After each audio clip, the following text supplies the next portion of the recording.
हाँ जी, good morning. Good morning sir. Good morning, good morning, good morning dear. सब पहुंच गए? Good morning sir. Very good morning dear, very good morning. Killu Killu क्या लिख रहा है? अच्छा, पाव परत। ये पाव परत इसका मतलब सही है, इसका तो है। किल्लू दादा। हाँ जी, नमस्कार। तो बाकी सब जने पहुंच गए? देख लो भाई, सारे जने पहुंचे कि नहीं पहुंचे? हाँ, आ रहे हैं आ रहे हैं धीरे सर धीरे। अब। हाँ, सर थर्ड वाला पॉइंट एक बार फिर से बता दीजिएगा, आवेश का स्थाई वाला। अभी रिपीट कर देंगे बेटा, अभी रिपीट कर देंगे। इंपॉर्टेंट पॉइंट है। मैं भी चौकों की इकट्ठी कर लूं, फिर अपन शुरू करते हैं।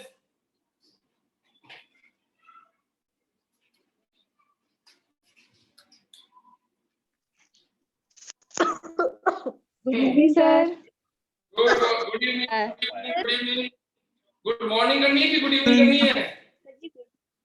सर गुड मॉर्निंग करना है। गुड मॉर्निंग ठीक है, अपना तो गुड मॉर्निंग बेस्ट है कि नहीं? ऐसा लगता है कि आपकी क्लास में आए हैं हम लोग ऐसा।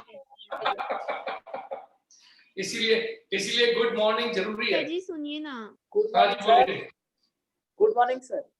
Very good morning, very good sir morning. जी आप हाँ जी, बोलो बोलो। क्लियर नहीं दिखाई देता है सर जी, को क्लियर नहीं दिखाई देता है बोर्ड में। बहुत क्लियर दिखाई नहीं दे प्रॉब्लम रहा? नहीं देता है सर जी मुझे बोर्ड अरे में। क्या नेटवर्क नेटवर्क चेक किया? नेटवर्क क्लियर है सर। क्लियर है, बाकी जो लोग क्लियर आ रहा है। सर बोर्ड पे लाइन ज्यादा दिखाई देती है। हाँ, गुड इवनिंग। पहले एक बार चेक कर लो बेटा, नेटवर्क सही है कि नहीं सबका? सर सही है पर ब्राइटनेस पढ़ाओगे ज्यादा तभी लगता पता है। चलेगा।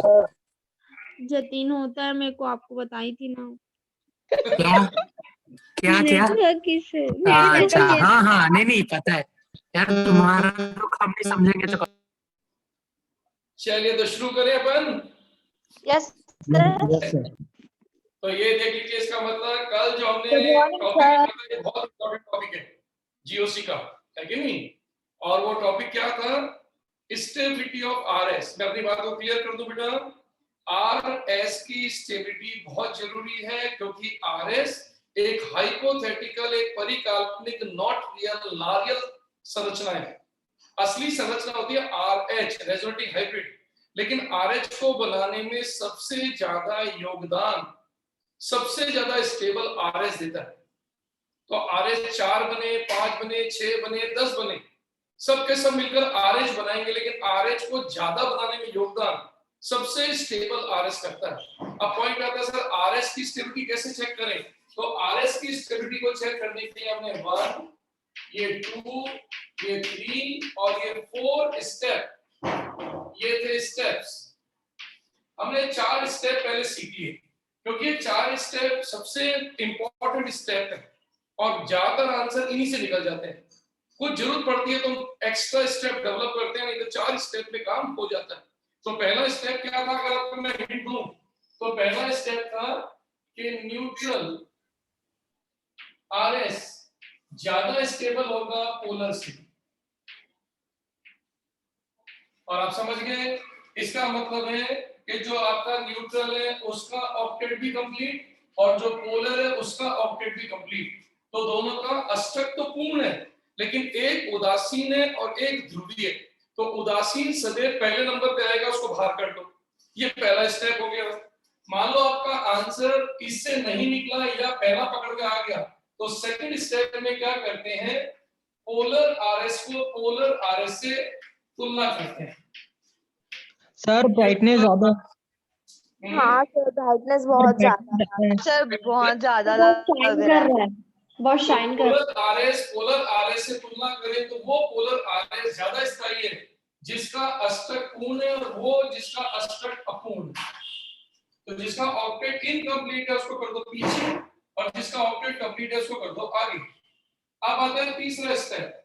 तीसरे स्टेप में हम चेक करते हैं polar RS versus polar RS.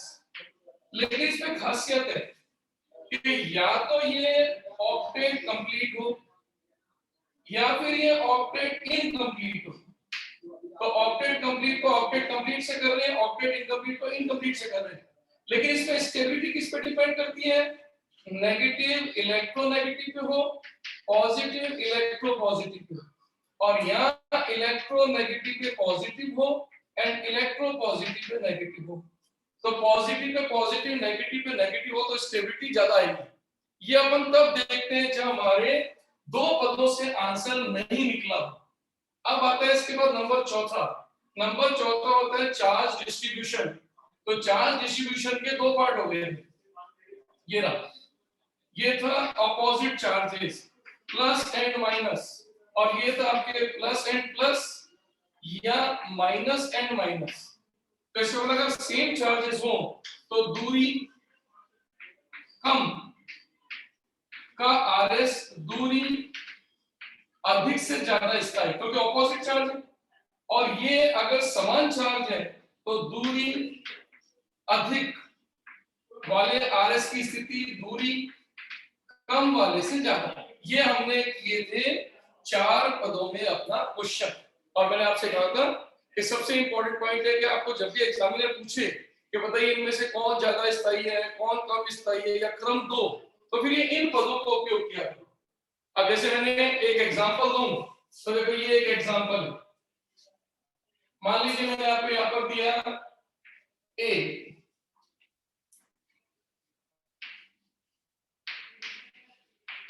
B, सी, डी, ये अब इसमें मैंने क्या किया? Hello sir. फिनॉल 1, फिनॉल 2,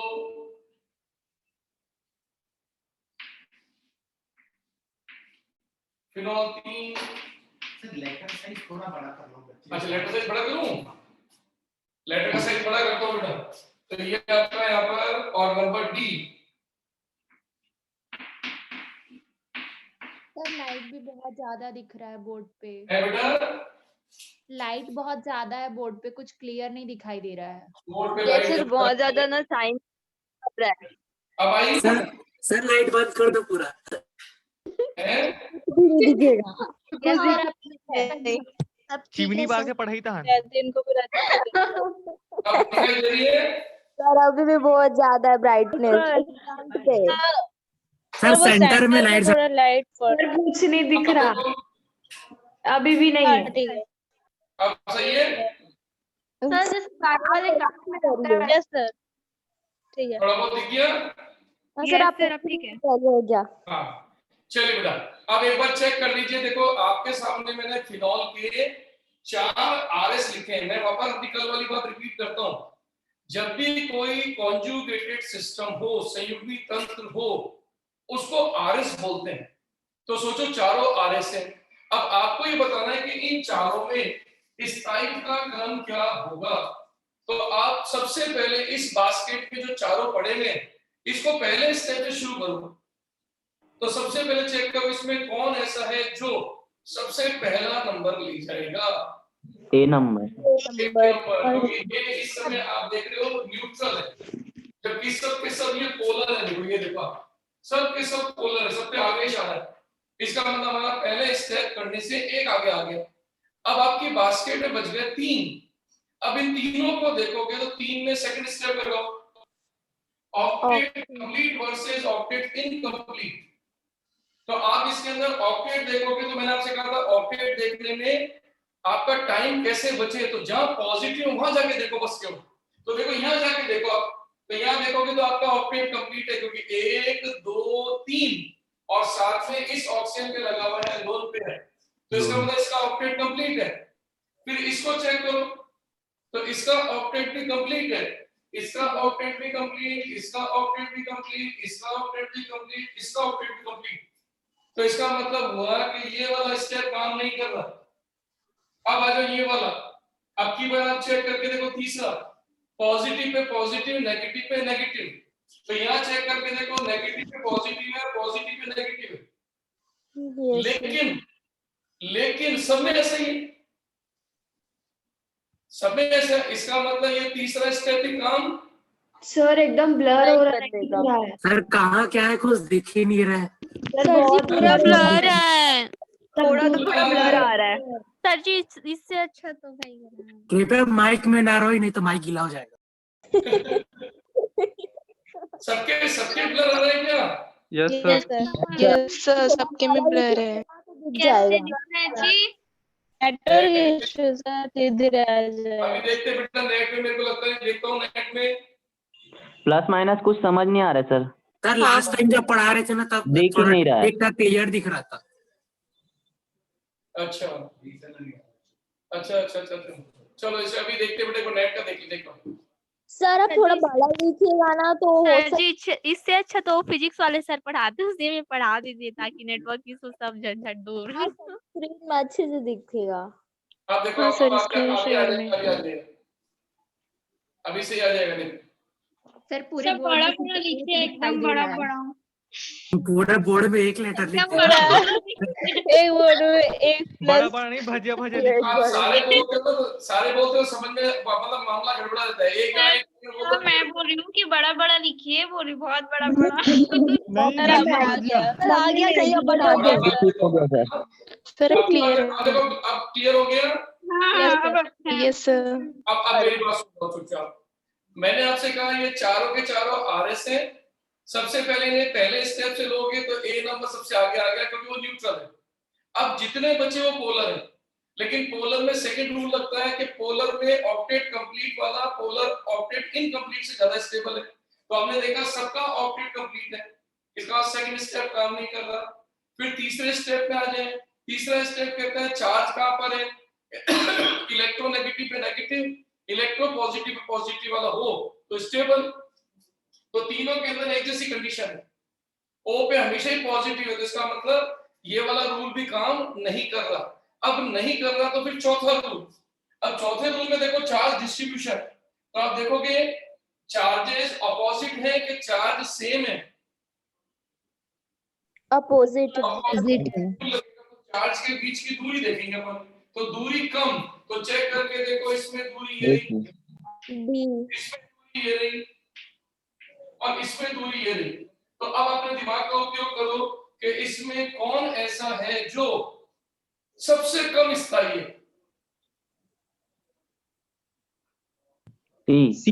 सी वाला क्योंकि इसमें अपोजिट चार्जेस के बीच की दूरी कैसी हो गई, ज्यादा है। सी गया सबसे पीछे, लेकिन आप चेक करके देखो बी और आपका डी एक जैसे हैं, तो उनके बीच की डिस्टेंस आप चेक करके देखो सेम आ रही है। Yes sir. इसका मतलब यहाँ पर आपका एंड सी एक बराबर है। तो ये हुआ आपका रूल के अनुसार चुनना। यहाँ तक मैं तो क्या मैं होप करूँ समझ में आ गया।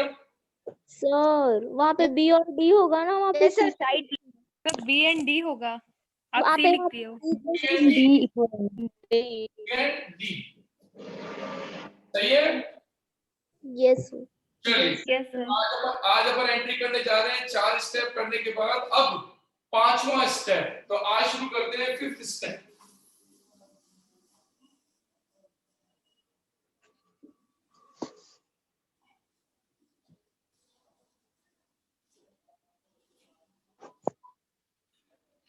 चलिए सर, तो शुरू करते हैं अपन अपना 5th स्टेप।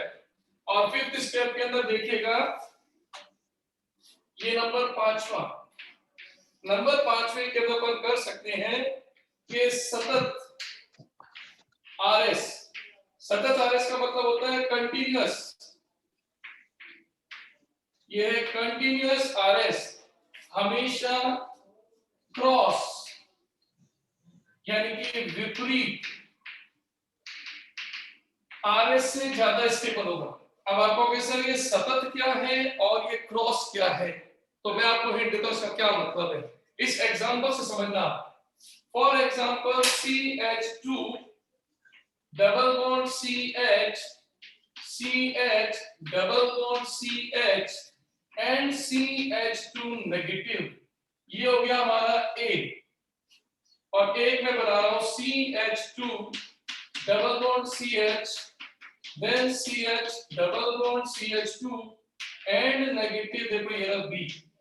अब आप चेक करके देखो जो दो मैंने आपको आरएस दिए हैं, अपनी बात को फिर रिपीट करता हूं, आज के बाद जो भी कॉन्जुगेटेड सिस्टम आ जाए वो हमेशा आरएस होता है।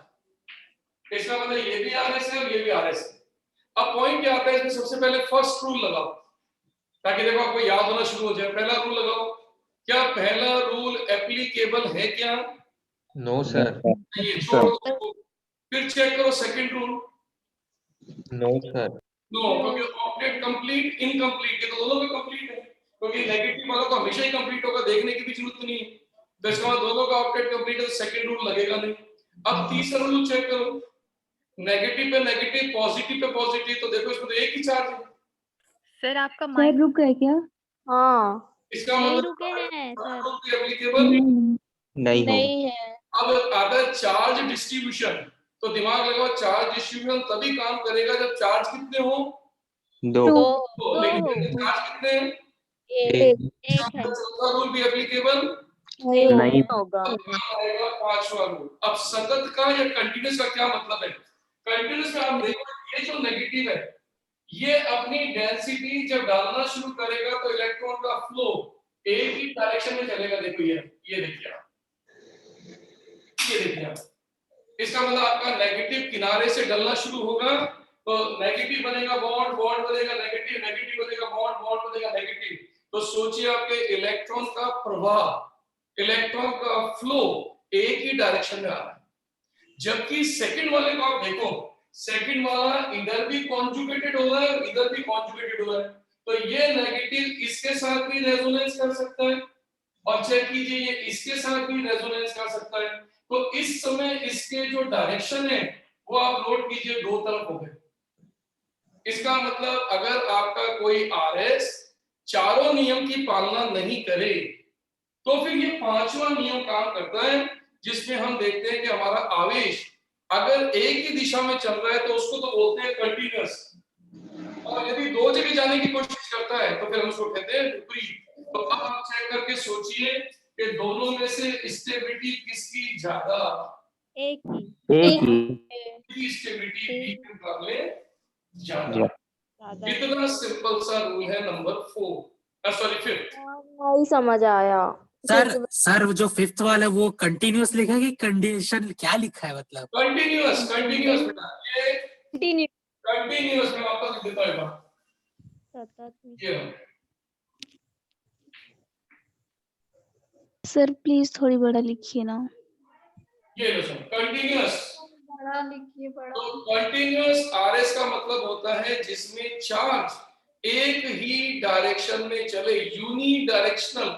आप नोट करके देखो पहले वाले में आपका यही डायरेक्शन ले रहा है। देखो ये हाई डेंसिटी से लो डेंसिटी, हाई डेंसिटी से लो डेंसिटी, हाई डेंसिटी से लो डेंसिटी। तो इलेक्ट्रॉन का जो डीलोकलाइजेशन है, विस्थानीकरण, वो एक ही दिशा में होता है तो कंटीन्यूअस। लेकिन आप चेक करके देखो ये नेगेटिव इधर भी रेजोनेंस कर सकता है, इधर भी रेजोनेंस कर सकता है, तो ये दो जगह बढ़ रहा है, इसीलिए इसको कहते हैं क्रॉस यानी कि विपरीत। क्या मेरी बात समझ में आ गई? Yes yes. तो अब इसके बाद लेता हूं मैं नंबर 6 पॉइंट। नंबर 6 के अंदर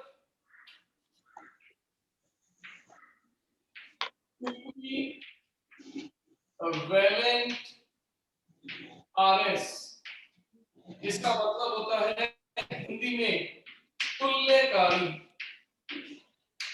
तुल्यकारी, या इसको हम कहते हैं आइडेंटिकल यानी कि समरूप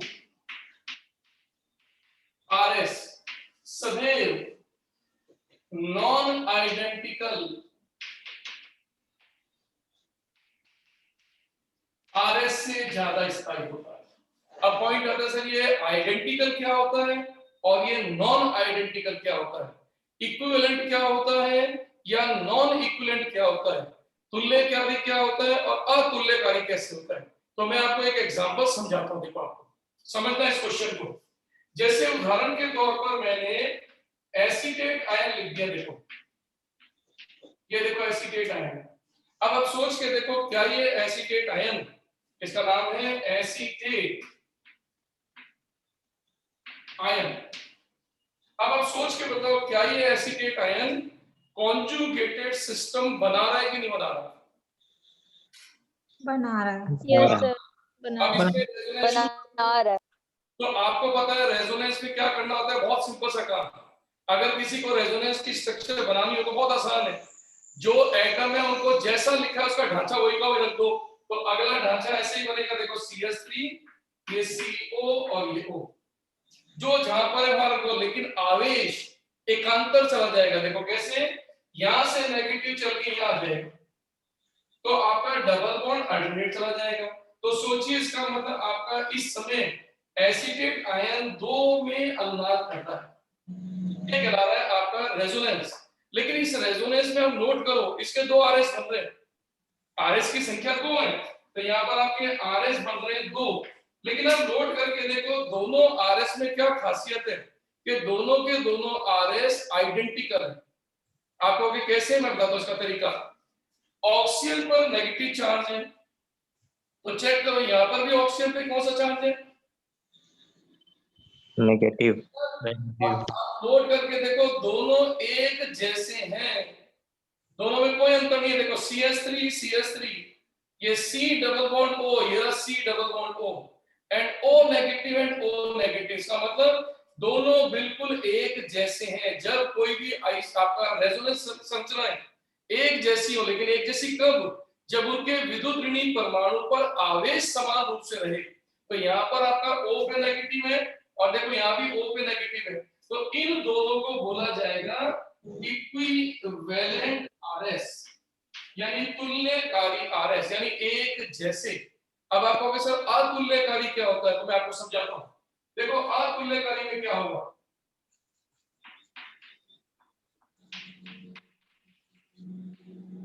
अब देखो मैंने एक आरएस ये बनाया, अब आप सोचो क्या इसमें आप अगली संरचना बना सकते हो क्या? Yes sir. Yes sir. आप देखो इसकी अगली संरचना क्या बनेगी, आप CH2 single bond CH and O। अब ये नेगेटिव अल्टरनेट चला जाएगा, तो वो अल्टरनेट किस पे जाएगा, ऑक्सीजन से कहां जाएगा, कार्बन। कार्बन पे। डबल बॉन्ड इसका हटेगा। लेकिन अब की बार गौर से देखो, ये नेगेटिव पहले O पे था, लेकिन अब ये नेगेटिव किसके ऊपर आ गया, कार्बन पर। इसने कार्बन अपनी पर। सेंट्रल एटम बदल दिया कि नहीं बदल दिया? Yes sir. बदल गया सर। इसका मतलब इनको बोला जाएगा नॉन इक्विवेलेंट आरएस, यानी ये अतुल्यकारी है। अब आप सोच लीजिए आपका आंसर बनके तैयार हो गया कि अगर कल को इन दोनों की तुलना होती तो किसका वाला आरएस ज्यादा स्थायी होता, एसीटेट आयन का, एसीटेट वाला। ऑक्साइड का? एसीटेट आयन वाला। उसका रीजन आप दोगे क्योंकि एसीटेट आयन कितने का जो है वो स्ट्रक्चर इक्विवेलेंट यानी तुल्यकारी है। तुल्यकारी देखना आपको आना चाहिए। यदि कोई भी चार्ज इलेक्ट्रोनेगेटिव एटम पे सेम बना रहे, यानी मींस कोई भी जितने भी आरएस बनाओ सब एक जैसे बने, तो उन्हें तुल्यकारी बोलते हैं। तो सोचिए इसका मतलब इसकी स्टेबिलिटी अतुल्यकारी से ज्यादा होगी। क्या मेरी बात समझ में आई कि नहीं? Yes sir. यस सर, आ गई। अब पहले इसको नोट कर लीजिए, फिर इसका सर एग्जांपल। इसमें question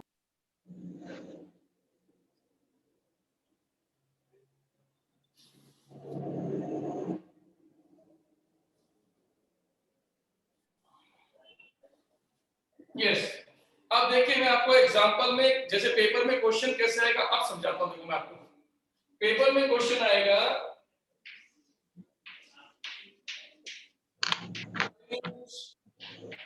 in stability order, examiner आपसे कहेगा इन्हें स्थायित्व के क्रम में व्यवस्थित करो। तो अपन कैसे व्यवस्थित करेंगे उसके एग्जांपल देखो क्या क्या आएंगे। पहला एग्जांपल ये आपका ए,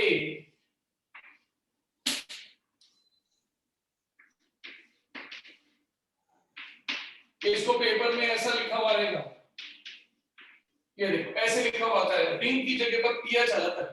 और इसको बोलते क्या है अपन, इसको बोलते हैं फिनॉक्साइड, फिनॉक्साइड। फिर देखो बी में एग्जामिनर देगा CH3COO-,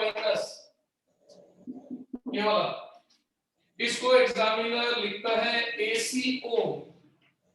अब आप देखो ये जो AC लिखा है ना भैया एसीटेट के लिए, number CH3H double bond OH double bond OO negative, इसको कहते हैं MSO। MSO क्यों बोलते हैं, क्योंकि MS का मतलब होता है मैसिलेट, इसको मैसिलेट बोलते हैं। अब आप चेक करके देखो, आपके सामने 3 तरह के RS हैं और एग्जामिनर आपसे पूछता है इन तीनों को ABC को बताइए सबसे ज्यादा स्टेबल कौन होगा। तो देखो शुरू करते हैं सबसे पहले नंबर 1, इसके कितने RS बनेंगे? एक। तो बेटा एक चार। 4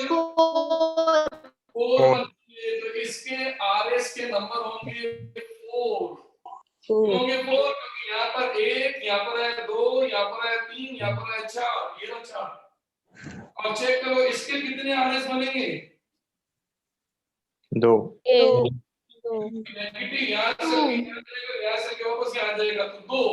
इसके कितने RS बनेंगे? 3। 3। देखो यहाँ से चल के यहाँ आया और यहाँ से चल के यहाँ आया। भाई नेगेटिव या कोई भी चार्ज अल्टरनेट चलता है तो नंबर तो फट से पकड़ में आ जाएंगे। तो इसके कितने RS बने? 3। लगाना शुरू करो। ये 4 इक्विवेलेंट है कि नॉन इक्विवेलेंट, समरूप है, आइडेंटिकल है कि नॉन आइडेंटिकल? नॉन आइडेंटिकल होगा। Non identical. कारण देखो कैसे, पहले नेगेटिव किस पे बैठा था? ऑक्सीजन। अभी भी अगले वाले में ऑक्सीजन पे गया तो उसने जगह बदल ली, जगह बदल देगा, कार्बन पे आ जाएगा। ऑक्सीजन की जगह कहाँ चला गया? कार्बन पर।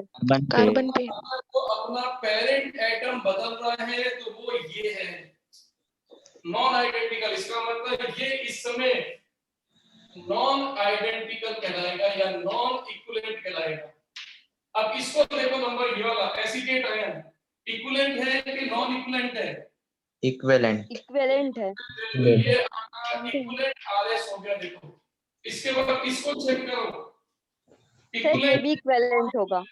इक्विवेलेंट। इक्विवेलेंट होगा ये भी। ऑक्सीजन पे नेगेटिव है, फिर ऑक्सीजन पे नेगेटिव है, फिर ऑक्सीजन पे नेगेटिव है, इसका मतलब ये भी इक्विवेलेंट RS है।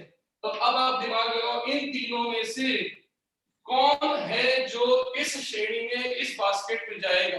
तो सोचिए इस बास्केट में कौन कौन आएंगे? बी और सी। सी और बी एंड सी। हाँ, बी और तो देखो B एंड C तो आएंगे आपके इक्विवेलेंट वाले में, और पीछे कौन जाएगा वहां पर? ए।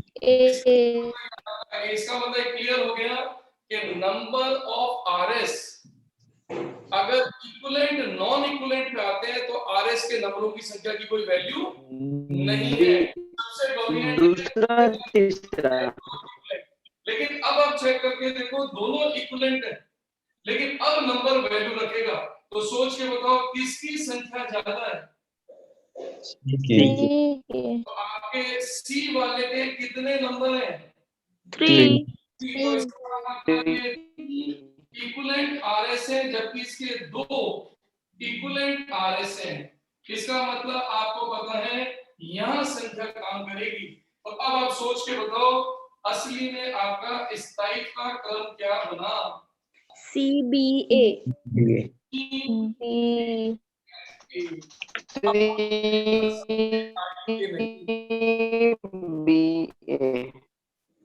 क्या मेरी बात समझ में आ गई? Yes sir. Yes. अब आपके पास मेरी बात सुन लो बेटा, अब आपके पास 6 पद तैयार हो गए। 4 पदों को तो बिल्कुल अलग रखो क्योंकि 4 तो मेन है, उससे लगभग 95% क्वेश्चन तैयार होंगे। और 4 जब काम नहीं करेंगे तो फिर काम करेगा 5वां और 6ठा। तो आपको अपने एग्जाम्पल के अकॉर्डिंग डिसाइड करना है कि कौन सा वाला स्टेप फिट हो रहा है। तो सबसे पहले डिसाइड कर लो आज के बाद कि जब भी आरएस दिए जाए सबसे पहले चेक किया करो न्यूट्रल पहले नंबर पर, दूसरे नंबर पे चेक किया करो ऑक्टेट कंप्लीट वर्सेस इनकम्प्लीट, तीसरे नंबर पे चेक किया करो चार्ज कहां पर है, नेगेटिव पे नेगेटिव, पॉजिटिव पे पॉजिटिव तो आगे, और चौथे नंबर पे चेक किया करो चार्ज का डिस्ट्रीब्यूशन। लेकिन जब ये चारों नियम पूरे नहीं हो या उससे आंसर नहीं निकले तो फिर पांचवा वाला नियम निकलेगा। पांचवा नियम था कंटिन्यूअस एंड क्रॉस और छठा नंबर कौन सा था? Equivalent and non equivalent. अब आपके पास ये पूरा एक सेटअप तैयार हो गया, फुल फ्लैश थ्योरी तैयार हो गया। क्या मैं होप करूं ये पॉइंट हमें समझ में आ गया हो? Yes Yes, sir. sir. आज अपन सुनिए sir side please. Sir, sir screenshot लेना है। ACO का फुल फॉर्म क्या होगा सर? वो उसका मतलब क्या होगा? हाँ जी आप बोलिए। सर सुनिए ना, ACO का मतलब क्या होगा सर? Hesitate होगा. एसीटेट ACO का मतलब? बेटा ACO यानी एसीटेट से एसी उठा लिया और O आपका ये रहा, इसको एसिड बोलते हैं, CH3CO को एसिड बोलते हैं। तो इस दो कार्बन के नाम में ये आता है एसी। कहीं हम कहीं पर एसी लगाते हैं तो उसका मतलब होता है दो कार्बन, तो ये दो कार्बन है तो एसी और O माइनस के लगा। तो लिखने का तरीका इसको सिंबल बोलते हैं, ऐसे प्रदर्शित करते हैं बेटा पेपर में ऐसा लिखा हुआ है। सर नॉन आइडेंटिकल को कैसे ओके, पहचानेंगे? Thank you. बेटा नॉन आइडेंटिकल तो बहुत इजी है।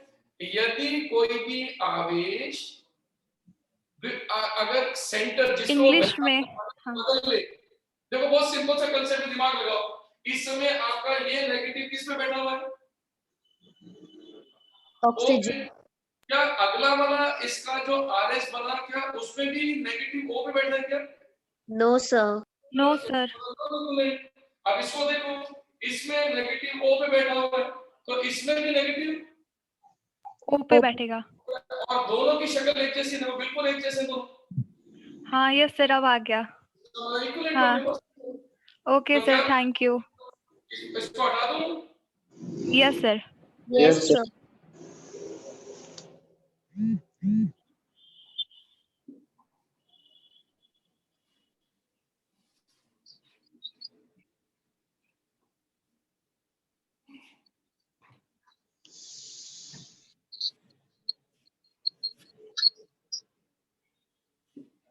चलिए सर अब अपनी हेडिंग डाल लीजिए।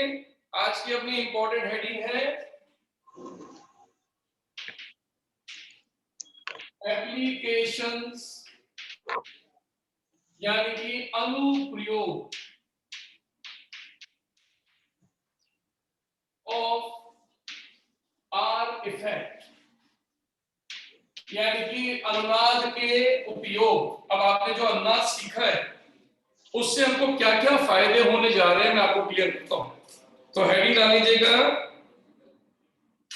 एप्लीकेशंस ऑफ आर इफेक्ट, अनुनाद के अनुप्रयोग यानी कि फायदे यानी कि यूजेस। इसमें एक सबसे इंपॉर्टेंट पॉइंट जो आप नोट कर लें, वो नोट करने लायक पॉइंट ये है ऑर्डर ऑफ इफेक्ट्स।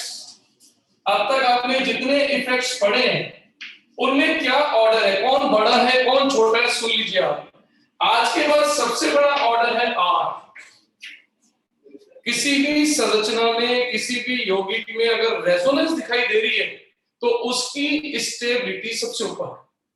तो सबसे पहले अपन रेजोनेंस को ढूंढते हैं। हमें रेजोनेंस नहीं मिले तो अगला इफेक्ट आता है एच, जो बकायदा एच इफेक्ट कर चुके हो।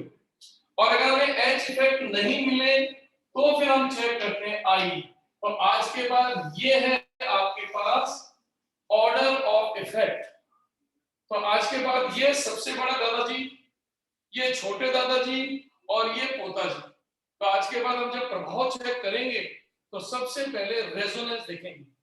हमें दिख जाएगा तो हम एच को नहीं देखेंगे, अगर नहीं दिखा तो अगला प्रभाव कौन सा होगा? एच का। तो ये आप नोट कर लीजिए बेटा, ये तो है आपके प्रभावों का क्रम, यानी ऑर्डर ऑफ इफेक्ट्स। अब आपको बताऊंगा इसका फायदा कैसे निकल के आता है।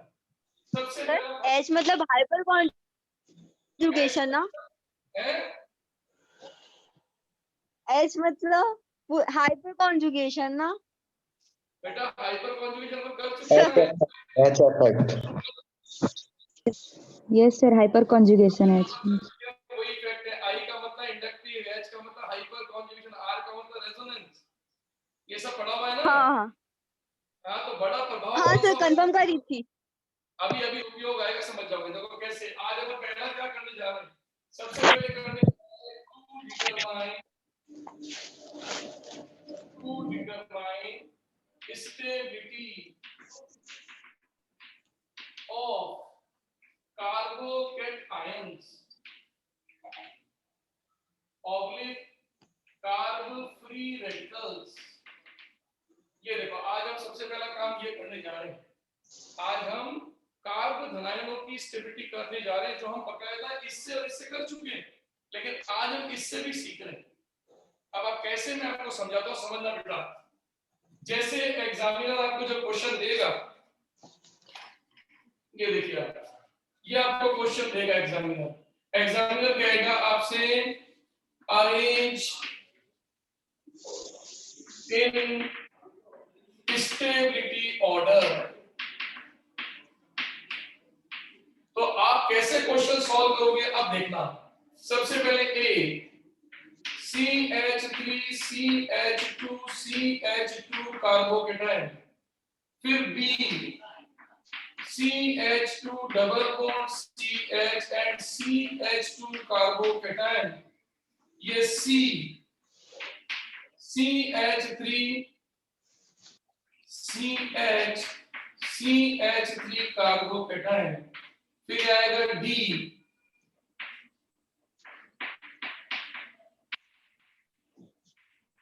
ये देखिए। एग्जामिनर ने आपको 4 तरह के कार्बोकेटायन दिए।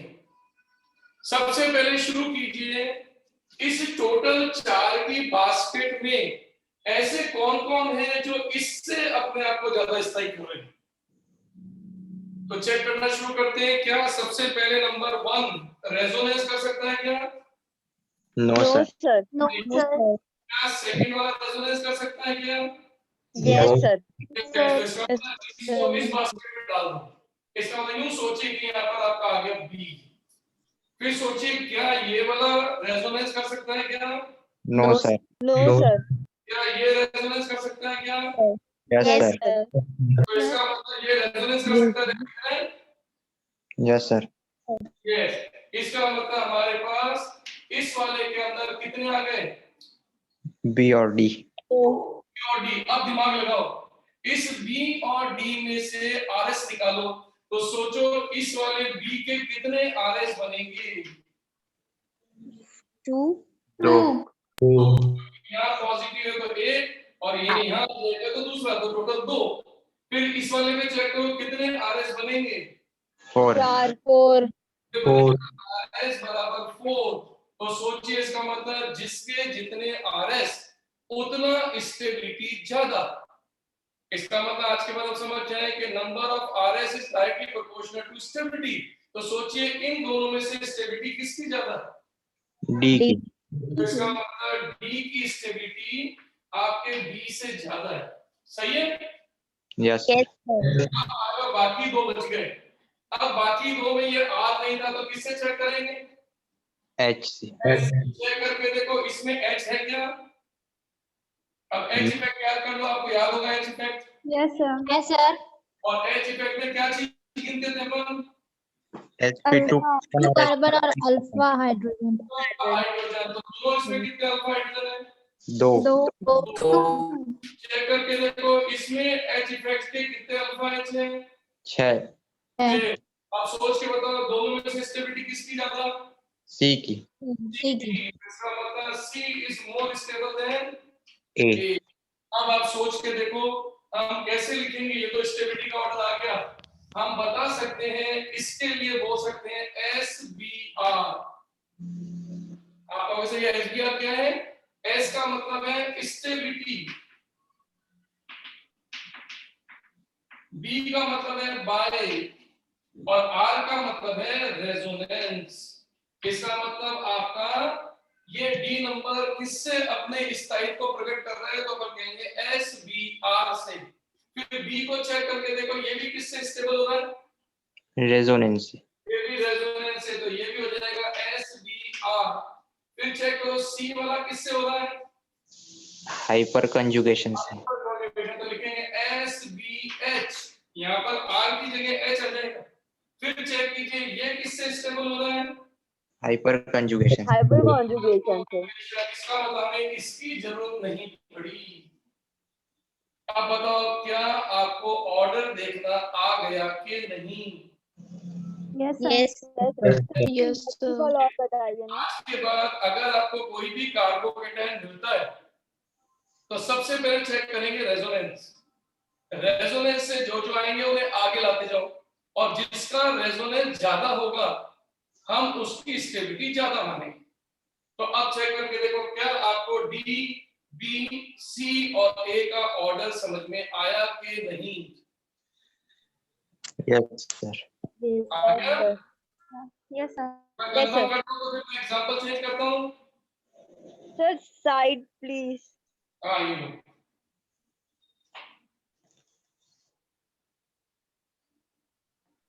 Hello sir. हाँ जी, सर सी वाले का रेजोनेंस 6 कैसे आया सर, समझ नहीं। सी वाले का रेजोनेंस कैसे है? सी वाला रेजोनेंस है ही नहीं, सी वाला तो हाइपर कॉन्जुगेशन है। अच्छा सी वाले तो मैंने एसबीएच लिखा हुआ, वो तो रेजोनेंस दे ही नहीं रहा। Okay sir. आ गया भाई, जो जो देता है उसकी बास्केट में डालते जाओ, जो इसको देता है इसकी बास्केट में डाल दो, जो इसको देता है उसकी बास्केट में, और जो इन दोनों में देता है उसको उसकी बास्केट में डाल दो, तो हमारा ऑर्डर बनना स्टार्ट हो जाएगा। जैसे मैं अभी एग्जांपल और बढ़ा रहा हूं सेम कांसेप्ट पे, क्या मैं इसको हटा दूं? Yes sir.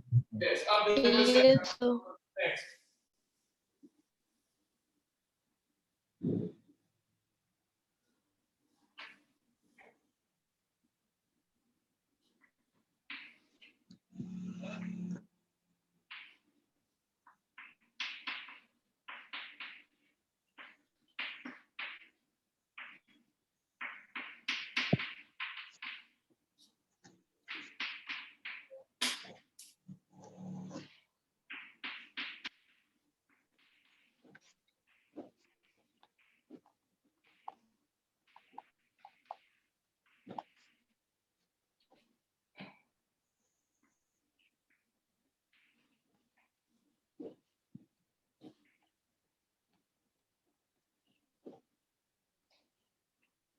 चलिए सर, मैंने अब की बार आपके सामने फिर ये क्वेश्चन रखा, इस टाइप के क्रम में इन चारों को रखो।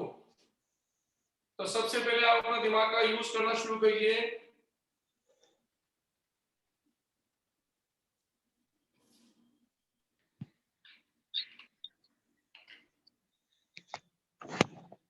ए वाला सबसे ज्यादा होगा।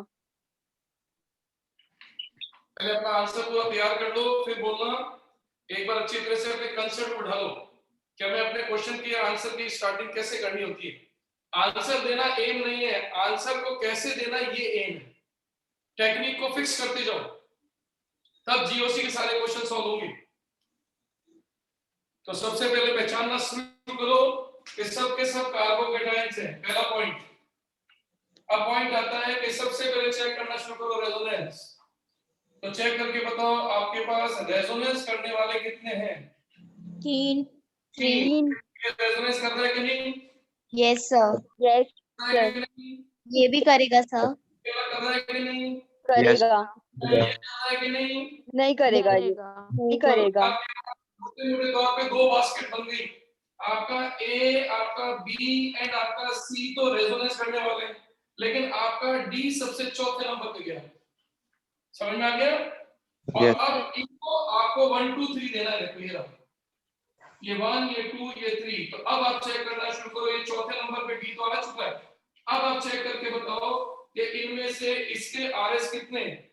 4 चार। 4 चार। इसके आरएस 2 बराबर 2। इसके आरएस 3 सोच के बताओ सबसे ज्यादा स्टेबल कौन? ए फिर उसके बाद C C सी B बी वाले के तो 2 हैं, सी वाले कितने हैं?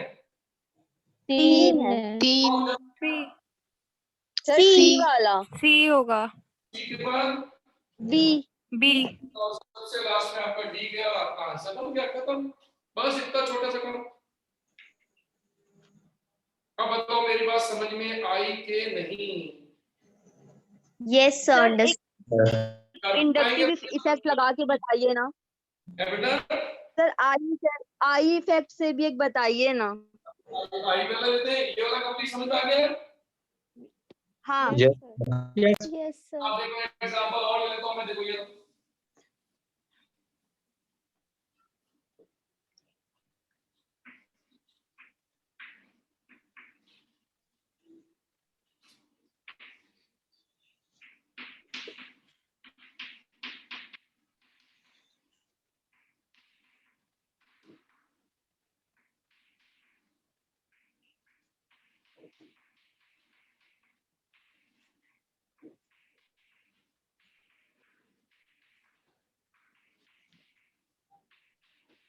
यस।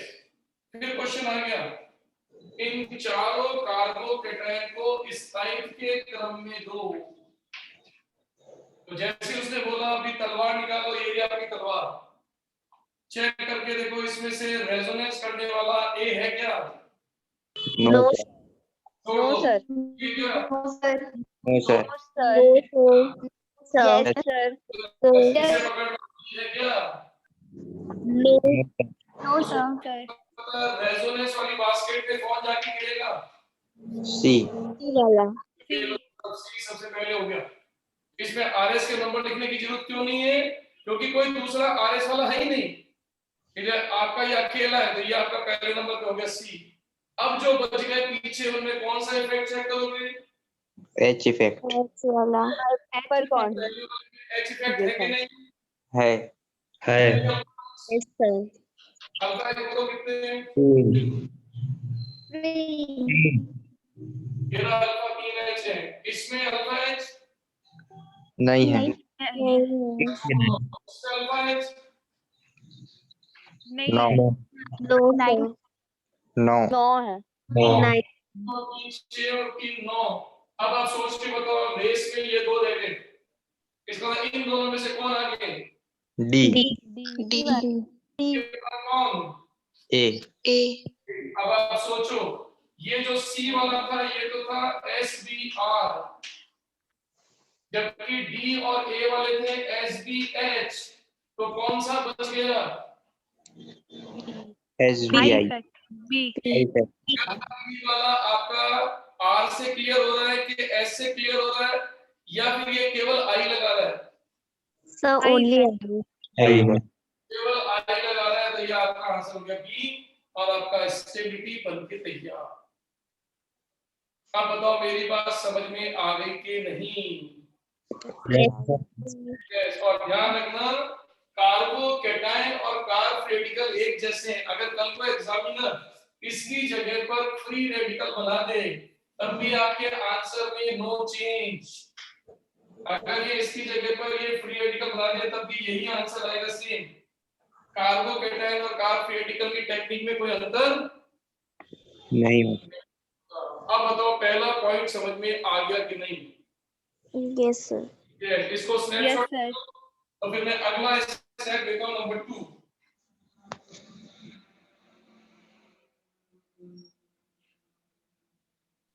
Done sir. डन। अब आ जाइए बेटा नंबर 2।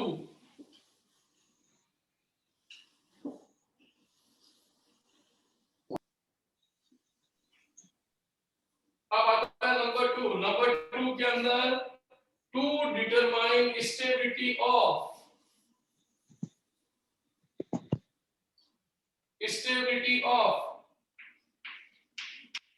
कार्ब एनायन, कार्ब ऋणायनों का चेक करने जा रहे हैं। Stability of carbanion. अब अपने दिमाग का उपयोग करना, जितने कार्बेनाइन होते हैं वो ये इफेक्ट शो नहीं करते। याद करके देख लो, एच इफेक्ट में हमने नेगेटिव नहीं लिया था, याद है? यस सर इसका मतलब होगा रेजोनेंस से, उसके बाद किससे चेक होगा? Inductive effect. चेक नहीं करेंगे। नहीं होगा। चलिए शुरू करते हैं अपना क्वेश्चन। फिर ये कहीं same arrange in stability order. देखो हमारा पहला क्वेश्चन है ए, CH2 double bond CH, CH2 negative charge, B, CH2 double bond CH negative charge, C,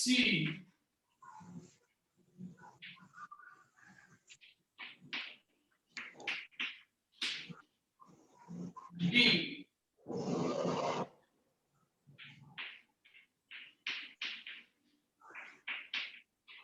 ये लो सर। अब आप नोट करके देखो, मैंने 4 आपको कार्बन आयन दे दिए। अब आपसे क्वेश्चन एग्जामिनर कहता है इन चारों को स्टेबिलिटी ऑर्डर में अरेंज करो। आपने सोचने का तरीका बनाओ। सबसे पहले क्या चीज चेक करोगे? रेजोनेंस। रेजोनेंस। किसके पास रेजोनेंस है? क्या ए वाले के पास रेजोनेंस है क्या? Yes, Yes, sir. sir. Yes, sir. RS कितने बनेंगे? 2 सही है, तो ए पर एक यहाँ पर सही है। Yes, sir. बी वाले को चेक करो, क्या ये रेजोनेंस दिखाना है क्या? Yes no sir. No, sir. Number C, Yes, sir. तो रेजोनेंस कितने स्ट्रक्चर? 4. 4 और 1 2 3 और 4 सही है। Yes, sir. Yes, sir. क्या डी वाला रेजोनेंस दिखाना है? No, no sir. सर। इसका मतलब इन दोनों को उठा के इस बास्केट में डाल दो। डाल दिया? Yes, sir. Yes, sir. सोच के बताओ इन दोनों में से स्टेबल कौन? C. C. Number of RS directly proportional to stability. तो हमारी स्टेबिलिटी के ऑर्डर में 2 चीजें आ चुकी हैं। कौन कौन आ गए? इन दोनों में से कौन आ गए? C. C के बाद A. ए, और हम लिख सकते हैं कि ये SBR है, ये भी SBR है। सही कि नहीं? Yes, sir. Yes, sir. बच गए 2। अब 2 में चेक करके देखो ये इफेक्ट होता नहीं, तो अब किससे चेक होगा? आई प्रमोशन। इससे। अब दिमाग लगाओ, इस समय अगर आप दिमाग लगा पा रहे हो तो चेक करके देखो इस वाले पर ये कौन से फोर्स लग रहे हैं? पॉजिटिव। Positive. अब दिमाग लगाओ, गोल्डन लाइन, पॉजिटिव हेल्प और not help. Not help. Not help. इसको स्टेबलाइज कर रहा है कि Not help. Destabilize करेगा। चेक करके देखो इस समय इस कार्बन का हाइब्रिडाइजेशन sp2 है। आपको अच्छी तरह पता है बेटा कि अगर s की परसेंटेज बढ़ती है तो इलेक्ट्रोनेगेटिविटी अर्थात -I बन जाता है। अब आप सोच के बता दो इस I इफेक्ट से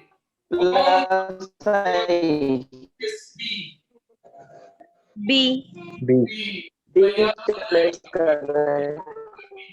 ये कहलाएगा SBI और ये भी SBI।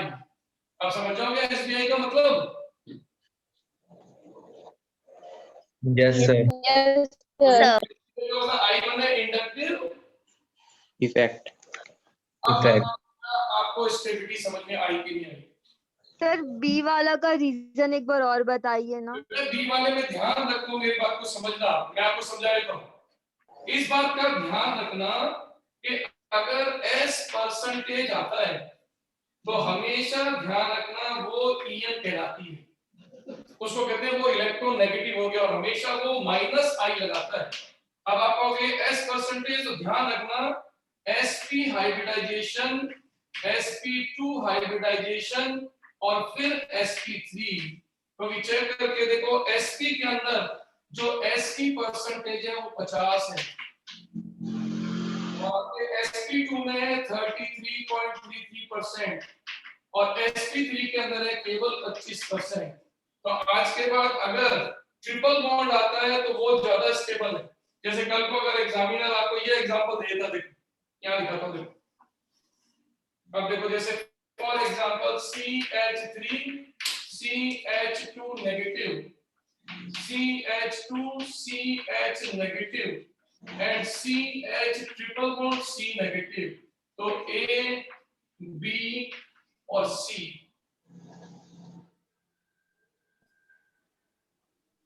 अब आप सोच के बताओ, एग्जामिनर फिर क्वेश्चन करेगा इन तीनों में स्टेबिलिटी का ऑर्डर निकालो। CB तो सबसे ये ढूंढो तीनों में से किसी के पास रेजोनेंस है क्या? No sir. No sir. No sir. अगले में कौन चेक करोगे? I I प्रभाव। अब आई में ये चीज काम करेगी क्योंकि सबका हाइब्रिडेशन बदल रहा है। देखो इसका हाइब्रिडेशन ये रहा sp3, इसका हाइब्रिडेशन ये रहा sp2 और इसका हाइब्रिडेशन ये रहा sp। तो अब आप सोच लो तीनों में से कौन ज्यादा स्थायी? C फिर कौन? C B फिर कौन? B then A। हाँ सर क्लियर हो गया। देखो इतना सा क्वेश्चन। अब हेलो बताओ, अब मेरी बात समझ में आई कि नहीं?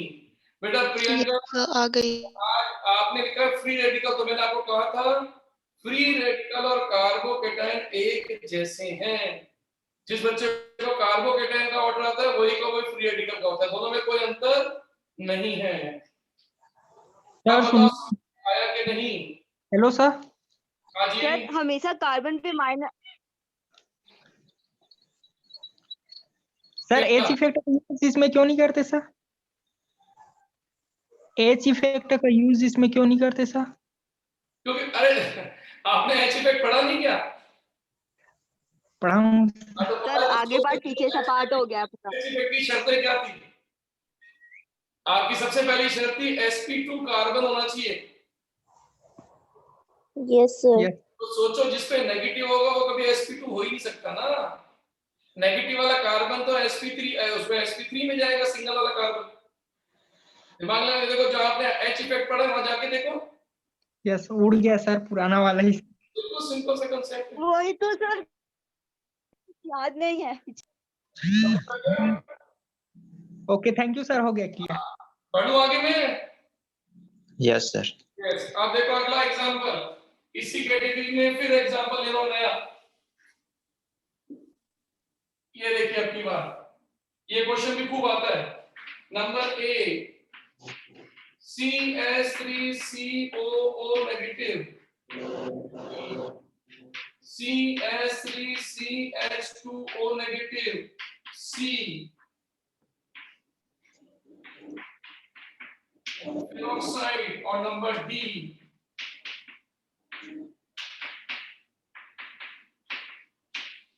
ये देखो। अब फिर सोचना शुरू करो इन चारों में से स्टेबिलिटी का ऑर्डर क्या निकलेगा?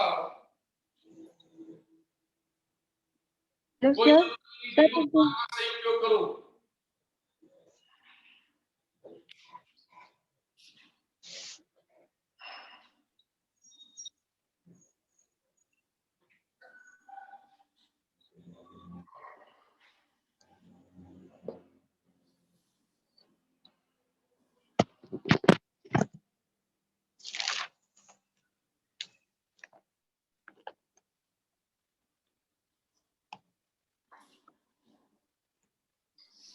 Done sir.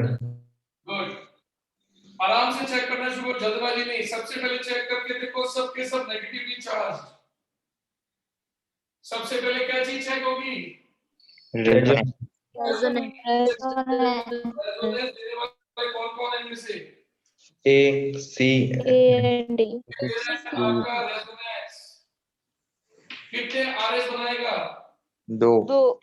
दो कैसे होंगे? इक्विवेलेंट होंगे कि नॉन इक्विवेलेंट होंगे? इक्विवेलेंट होंगे। होंगे, तो ये मैंने EQ कर दिया। सेकंड वाला नहीं होगा। नहीं होगा। होगा। Yes sir. होगा कितने आरएस होंगे? कैसे होंगे? कि non equivalent? Non equivalent. Non equivalent. ये लो NaEQ लिख दिया। आ जाओ नंबर डी। होगा। ये होगा होगा सर होगा। इक्विवेलेंट होगा। Equivalent. कैसे इक्विवेलेंट के नॉन इक्विवेलेंट? Equivalent. Equivalent. आप सोचिए इसका मतलब इन चारों में से ये कौन से नंबर पे गया? Last. Last. मतलब आपके ऑर्डर के अंदर 1 2 3 और ये गया बी नंबर सबसे लास्ट, क्योंकि आपको पता है बी वाले में ये पार्ट है ही नहीं, गया लास्ट में। अब बच गए 3। अब 3 में से देखो तीनों रेजोनेंस कर रहे हैं, तो रेजोनेंस के नंबर काम आएंगे कि इक्विवेलेंसी एंड नॉन इक्विवेलेंसी काम आएगी? Equivalency और non equivalency. हाँ, तो बताओ इसमें से नॉन इक्विवेलेंट कौन है? Non equivalent है C. C वाला. इसका मतलब ये जाएगा पीछे, ये गया सी, क्योंकि ये भले ही नंबर में ज्यादा हो, कहते हैं ना कि हाथी अगर बैठ भी जाए तब भी गधे से ऊपर होता है। हाथी अगर बैठ भी जाए तो गधे से बड़ा होता है। तो सोचिए जो इक्विवेलेंट होते हैं भले उनके आरएस के नंबर कितने हैं? 2. लेकिन वो हाथी है क्योंकि वो इक्विवेलेंट है। इक्विवेलेंट बड़ी चीज होती है बेटा, किससे? Non. Non equivalent. जानते हैं बेटा, अच्छी तरह जानते हैं। कौरव और पांडवों में भले ही संख्या कौरव की ज्यादा थी, लेकिन जीते कौन थे? पांडव। कि वो आपका कह सकते हो कि वो इक्विवेलेंसी थी। तो इक्विवेलेंट हमेशा नॉन इक्विवेलेंट से ऊपर होते हैं, भले ही नॉन इक्विवेलेंट की संख्या कितनी हो इससे फर्क नहीं पड़ता हमें। तो इसका मतलब कंफर्म हो गया ये गया सबसे पीछे। अब दौड़ इन दोनों के बीच में, ए और डी के बीच में, तो चेक करके देखो ए और डी दोनों के दोनों इक्विवेलेंट है। अब यहाँ नंबर काम आएगा, और अब इस समय कौन ज्यादा स्टेबल? D. इसका मतलब बी की स्टेबिलिटी ए से ज्यादा ये स्टेबिलिटी का ऑर्डर बन गया। अब बताओ मेरी बात समझ में आ गई कि नहीं? Yes. Yes. बढ़ो आगे। Yes, sir. Yes, sir. तो इसको स्नैपशॉट कर लीजिए, फिर मैं अगले पॉइंट पे आ रहा हूँ। नंबर 2 कंप्लीट हो गया है।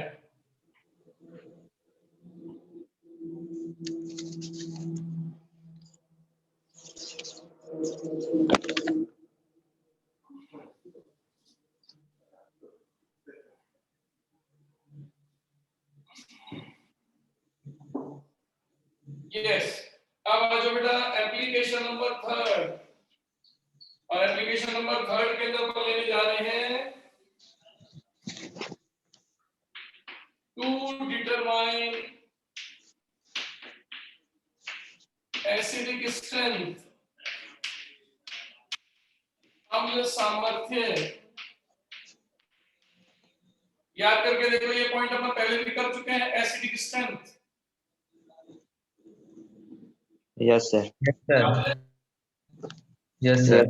अगर आपको हल्का सा याद दिलाऊं तो देखो मैंने आपको जब दिया था HA नाम का कॉन्जुगेटेड एसिड, तो आपने इसका वियोजन या डिसोसिएशन किया था, और प्रोटॉन छोड़ने के बाद आपने बनाया था A नेगेटिव, Minus. Conjugated. उसको नाम दिया था कॉन्जुगेटेड Base. बेस। मतलब यहाँ पर आपका एक कंसेप्ट बना था, ये कंसेप्ट बना था कि acidic strength is directly proportional to Conjugated base. Conjugate. याद आ गया? Yes, Yes. sir. Yes, sir.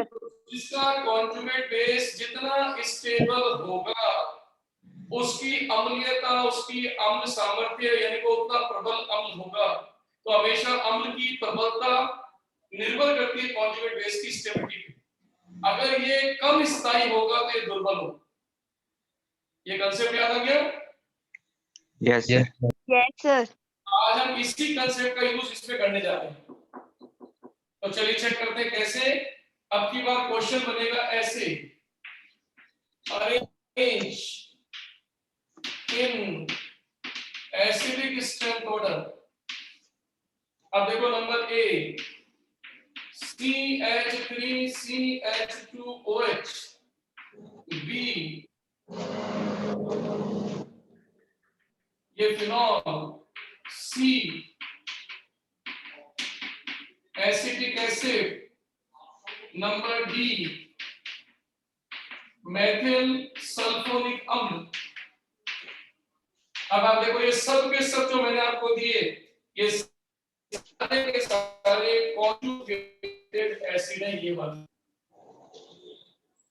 अब आप सोचिए पेपर में मिलेगा क्वेश्चन ऐसे मिलेगा, इन चारों को अम्लीयता के क्रम में ऑर्डर दो, यहाँ लिखा हुआ आएगा ऑर्डर, एसिडिक स्ट्रेंथ ऑर्डर, और आपको चारों को बताना पड़ेगा कौन सा अम्ल ज्यादा स्ट्रॉन्ग है। तो इसको सॉल्व कैसे करते हैं इसका तरीका सीख लो। अगर उसने इसको अम्ल माना है तो सोचिए इसको डिसोसिएट करोगे तो इसका कॉन्जुगेटेड बेस क्या बनेगा वो बताओ, बोलिए कॉन्जुगेट बेस क्या बनेगा इसका? CH3CH2 minus O minus, O minus, फिर B से बनेगा B डैश, फिनॉक्साइड बन जाएगा। माइनस आयन, इससे बनेगा C से C डैश, ये C से C डैश, ये बनेगा एसीटेट आयन, D से बनेगा D डैश, आ गया मेथिल सल्फोनेट आयन।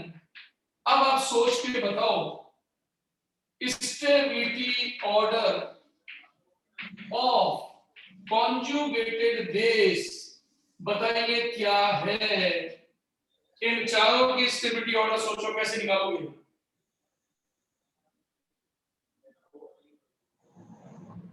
इंडक्टिव पे जाता है, इफेक्ट देख के सर। देखो आपने इंडक्टिव इफेक्ट बोल के गलती शुरू कर दी है, रेजोनेंस से सबसे पहले लीकर इफेक्ट बता दिया, इससे आंसर हो जाएगा आपका। सबसे पहले कौन सा इफेक्ट? रेजोनेंस, ढूंढो R effect. उसके बाद है डी ज्यादा है, बी वाला आएगा क्योंकि सबसे ज्यादा। किसके पास रेजोनेंस किस किस के पास है? B. C D D B और डी के पास। इसके पास रेजोनेंस है क्या? Yes sir, Yes, sir. इसके पास रेजोनेंस है क्या? Yes sir, Yes, sir. क्या इसके पास रेजोनेंस है क्या? No sir, No, sir. ये कहां पे है? लास्ट लास्ट पर लास्ट, ये गया ए डैश सबसे लास्ट। अब बच गए दौड़ में 3। अब 3 में क्या चेक करोगे बोलो? इक्विवेलेंसी रेजोनेटिंग स्ट्रक्चर, लेकिन equivalency and non equivalency equivalence कितने? 4 चार, इक्विवेलेंट के नॉन इक्विवेलेंट? नॉन इक्विवेलेंट ये गया पीछे दो लेकिन इक्विवेलेंट इक्विवेलेंट इसको देखो में 3 कैसे इक्विवेलेंट तो बताओ इन तीनों में से पीछे कौन गया? ये बी वाला अब बच गए 2, ये 2 बच गए। इन 2 में चेक करके देखो दोनों में से कौन आगे? डी डी बी डैश, और ये आपका सी डैश। अब आप चेक करके देखो ये ऑर्डर निकला कॉन्जुगेटेड बेस का, तो एसिडिक स्ट्रेंथ का ऑर्डर भी सेम आएगा। तो अब बताओ सबसे स्ट्रॉन्ग एसिड कौन सा होगा इन चारों में से?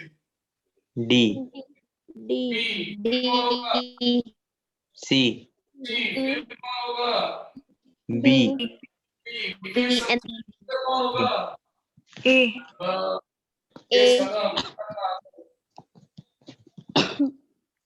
अब बताओ मेरी बात समझ में आ गई कि नहीं? Yes, sir. एक क्वेश्चन और दे दूं? यस सर सर होमवर्क देना। पहले इसको स्नैपशॉट कर दीजिए। जीओसी के अंदर स्टेप बाय स्टेप काम करोगे तो आंसर बनेंगे, नहीं तो रटते रह जाओगे बेटा। सर हम सेशन नहीं होगा। हटा दूं? Yes sir, yes. Yes sir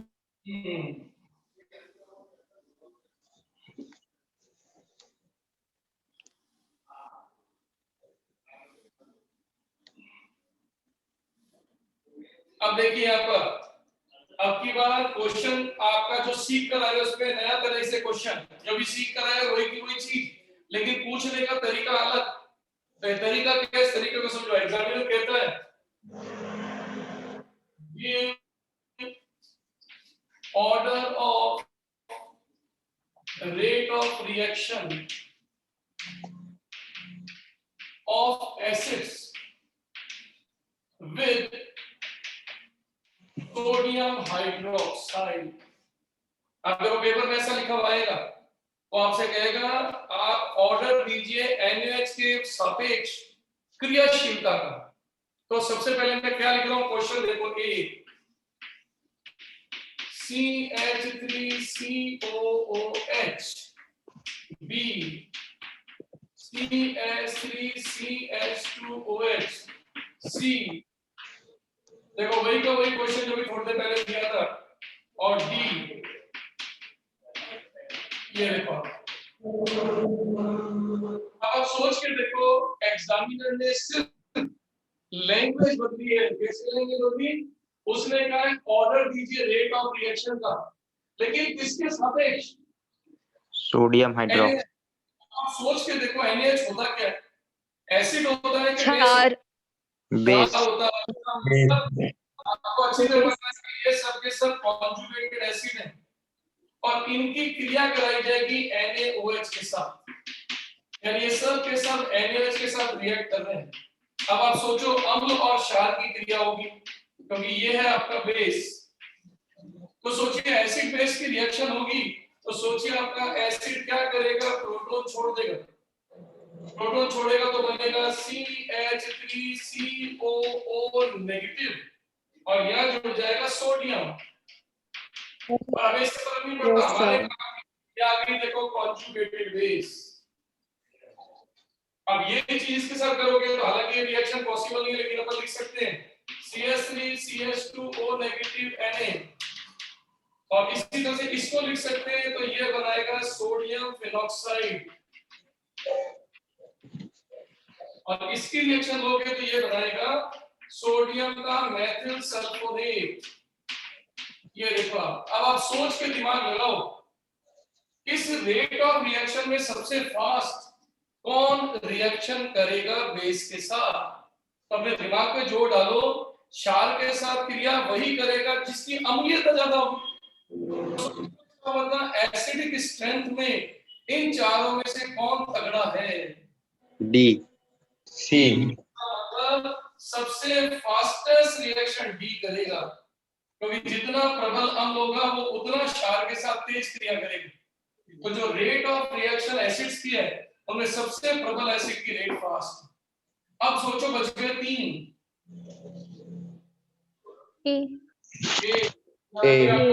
sir ए, अब उसके बाद बच गए 2, बी, सी, और अब बच गया कौन, आपका बी। अब आपको समझ में आ गया कि इसमें सबसे फास्ट NaOH के साथ रिएक्शन करेगा मेथिल सल्फोनिक एसिड। रीजन कहोगे क्यों, क्योंकि आप कहोगे ये सबसे स्ट्रॉन्गेस्ट एसिड है।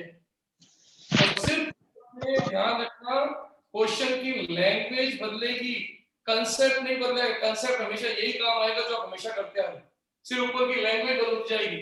आप सोचो इसकी जगह में लिख देता arrange in acidic strength order, तब भी आप देखो यही आंसर निकाल। यस सर, तो क्या मेरी बात समझ में आ गई?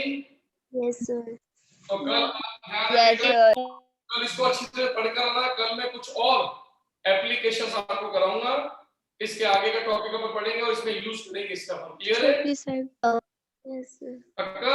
Okay sir, okay sir, thank you sir, bye sir, best of luck. Thank you sir.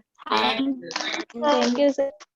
Okay, good night sir. Bye bye sir. Good night, good night. कितना पैसा ला रहे हो, मेरे को भी एक हाथ दे दो यार, 500 को।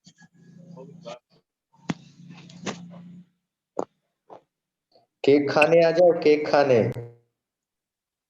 जिसको भी स्क्रीनशॉट चाहिए रहता है ग्रुप में मैसेज कर दिया करो, इतना चैट फालतू मत क्या करो। हाँ ये सही है। सही बोल रहे हैं। अक्सर क्या है कि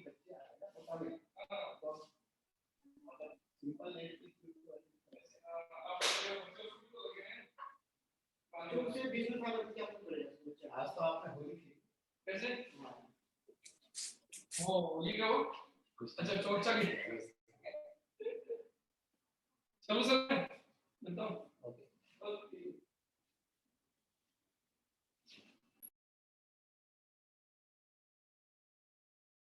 यार उधर समोसा में से कब बात चल रहा है, मेरे को भूख लग रहा है।